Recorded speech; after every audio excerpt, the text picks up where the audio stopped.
USS Whippoorwill AMS-207 was a Bluebird-class minesweeper acquired by the U.S. Navy for clearing coastal minefields. Construction. Whippoorwill was laid down the 7th of January 1954 as AMS-207 by Bellingham Shipyards, Bellingham, Washington, launched on the 13th of August 1954, sponsored by Mrs. Walter A. Yatch, and reclassified as MSC-207 on the 7th of February 1955. She was commissioned on the 20th of October 1955 at Tacoma, Washington, West Coast operations. Her involvement in the Vietnam War and eventually brought Whippoorwill into intimate association with the war over the next 6 years. After 9 months of normal 7th Fleet operations, the minesweeper returned to Vietnamese waters on the 18th of April 1965 as one of the American ships assigned to Operation Market Time. That operation consisted of continuous patrols along South Vietnamese coasts in an effort to interdict the increasing volume of arms and supplies being smuggled from the north into South Vietnam in support of Viet Cong guerrillas. Market time patrols. In many respects, Whippoorwill's market time duties resembled the barrier patrols she had conducted the previous summer. However, they differed from those patrols in two major respects. First, as a result of the increasingly direct involvement of American forces in the Vietnam War, ships on Market Time Station actively participated in stop-and-seizure operations rather than limiting themselves to surveillance and passive assistance to the South Vietnamese Navy. Secondly, as a result of the increased communist logistic effort from north to south, market time operations became a continuous and intensive assignment. Until she returned to the United States in the fall of 1970, Whippoorwill's sole mission in the Vietnam War consisted of market time patrols. She alternated month-long 2rs on station in Vietnamese waters with assignments of variable duration at other points in the Orient. Most often, these missions away from Vietnam consisted of mine warfare exercises, upkeep and liberty calls in Japanese ports, and periodic overhauls. Less frequently, they consisted of port calls at other places in the Far East. Return to stateside. On the 1st of September 1970, Whippoorwill concluded her final tour of duty along the coast of Vietnam.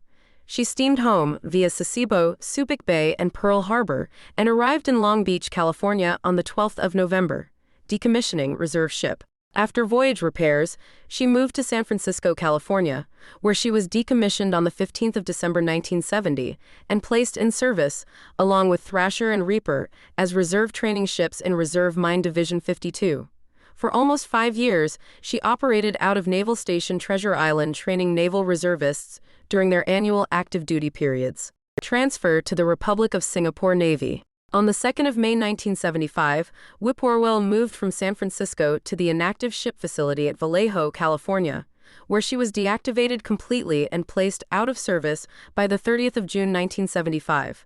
Her name was struck from the Navy list on the 1st of July 1975. She was sold to the Republic of Singapore, where she served as RSS Jupiter, M101.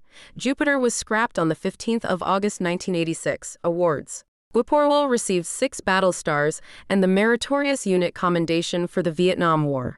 On the 7th of November, the mine countermeasures ship reported for duty with the Commander, Mine Force, Pacific Fleet. Over the next 10 months, she first conducted shakedown training along the West Coast and then began normal duty with the Mine Force out of Long Beach, California. That duty lasted until the 1st of August 1956, when she departed Long Beach for her new home port, Sasebo, Japan. After stops at Oahu, ND Midway Island, the coastal minesweeper arrived at Sasebo on the 21st of August and reported for duty to the Commander, Mine Flotilla 1, Western Pacific Service. Whippoorwill was based in Japan for the next 14 years, and during the first 8 of those years, her duties centered upon training. She participated in numerous U.S. 7th Fleet mine exercises, as well as many multinational mine exercises with units of the Republic of Korea, Thailand, Japanese, Philippine, and Taiwan navies. She also participated in several large amphibious training exercises conducted in Korea, the Philippines, and at Okinawa in the Ryukyus, Quemoy, and Matsu crisis. Her one brush with less than peaceful duty came in the fall of 1958, when the Chinese Communists began an artillery bombardment of the nationalist-held islands of Quemoy and Matsu, located just off the mainland China.